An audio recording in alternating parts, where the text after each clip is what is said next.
Durga jewellers తెలంగాణలో మొట్టమొదటి factory outlet మన కొత్తపేటలో ఫిబ్రవరి 14న గొప్ప శుభారంభం.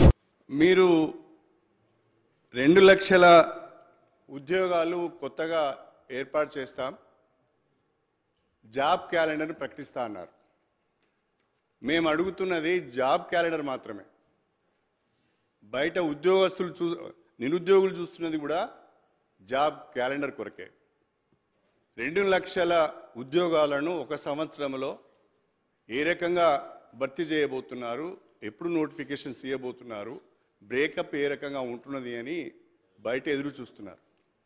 కానీ చాలా కన్వీనియంట్గా మా ముఖ్యమంత్రి రేవంత్ రెడ్డి గారు, అదేవిధంగా బట్టి విక్రమార్క గారు గత ప్రభుత్వము నోటిఫికేషన్లు ఇచ్చి, ఎగ్జామినేషన్స్ కండక్ట్ చేసి, రిజల్ట్స్ ఇచ్చి, ఎలక్షన్ కోడ్ వల్ల నియామక పత్రాలు ఇవ్వక ఆగిపోవడం వలన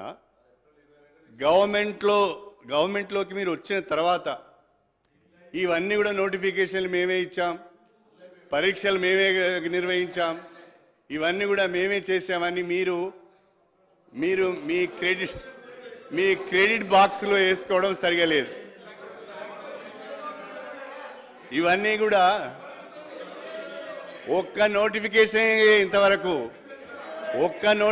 ఇవ్వలేదు. ఇవ్వకుండానే ఈ ఉద్యోగాలని కాంగ్రెస్ పార్టీ ఇచ్చినట్టుగా మీ అకౌంట్లో వేసుకుంటున్నారు. మేము ఎక్కడ కూడా ప్రతి నియామక కార్యక్రమంలో నేను హైదరాబాద్ ఇన్ఛార్జ్ మంత్రికి పాల్గొన్న అధ్యక్ష, ఎక్కడ ముఖ్యమంత్రి గారు కానీ ప్రభుత్వం కానీ మేము నోటిఫికేషన్ అని చెప్పలేదు. మీ నిర్లక్ష్యం కారణంగా ఏప్రిల్ 22 వేసారు నిన్న పోలీస్ కార్మికులు.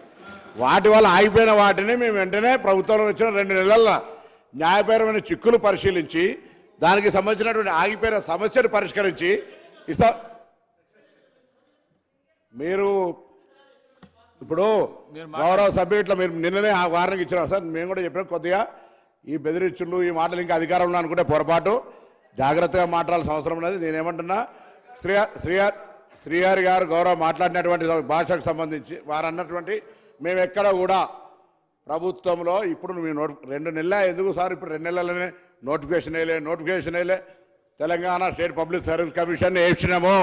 Telangana state public service commission నియమించింది ప్రభుత్వము. నోటిఫికేషన్ల ప్రక్రియ కొనసాగుతుంది. నోటిఫికేషన్ల ఉద్యోగం వేస్తూ ఓపిక పట్టండి. మీ ఉద్యోగాలు వేయని ఉద్యోగాలు వేరేటోళ్ళకి రావాలనుకుంటే ఎట్లా అధ్యక్ష? తప్పకుండా ఉద్యోగాలు ఇస్తాం. మీ ఉద్యోగాలు వేయడానికి వేరేటోళ్ళకు ఉద్యోగాలు రావాలనుకుంటే ఎట్లా అనేటువంటి మాటని ఈ సందర్భంగా జ్ఞాపకం చేస్తాం.